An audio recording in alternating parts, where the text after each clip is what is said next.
said before that the U.S. would buy Gaza, and today you just said we're not going to buy Gaza. We're not going to have to buy. We're going to have Gaza. We don't have to buy. There's nothing to buy.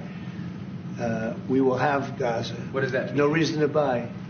There is nothing to buy. It's Gaza. It's a war-torn area. We're going to take it. We're going to hold it. We're going to cherish it. We're going to get it going eventually, where a lot of jobs are going to be created for the people in the Middle East. It's going to be for the people in the Middle East, but I think it can be a diamond. It can be an absolute tremendous asset for the Middle East, and you're going to have peace. It's going to bring peace in the Middle East.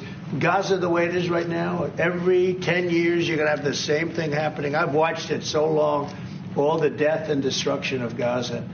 The civilization's been wiped out in Gaza. No, it's going to be a tremendous thing. It's fronting on the sea.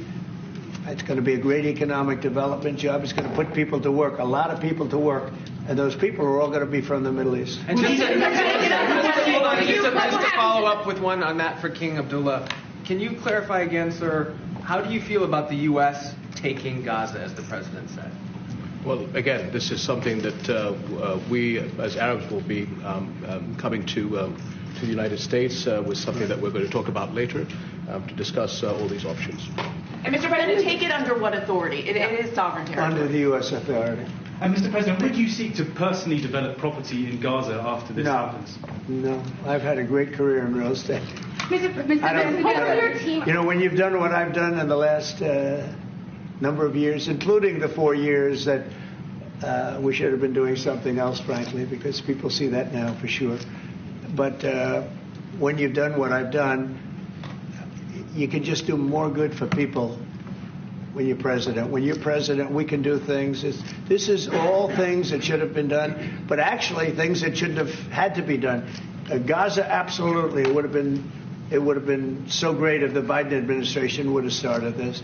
But actually, in all fairness to them, it was. They should have never let it happen. It did happen. And because of the fact that they let this happen, this catastrophe of October 7th, something like this becomes practical and very real, meaning the development and all of the things that I've talked about with respect to the Gaza Strip. If you didn't have the October 7th catastrophe, and it was a horrible catastrophe, then probably you wouldn't be talking about that. But the only thing I can say is this is going to bring stability and peace to the Middle East. And ultimately, when it's developed, which will be in quite a while from now, because we want to let things calm down. But when it's developed, it's going to bring tremendous numbers of jobs to the Middle East, including the people of your country.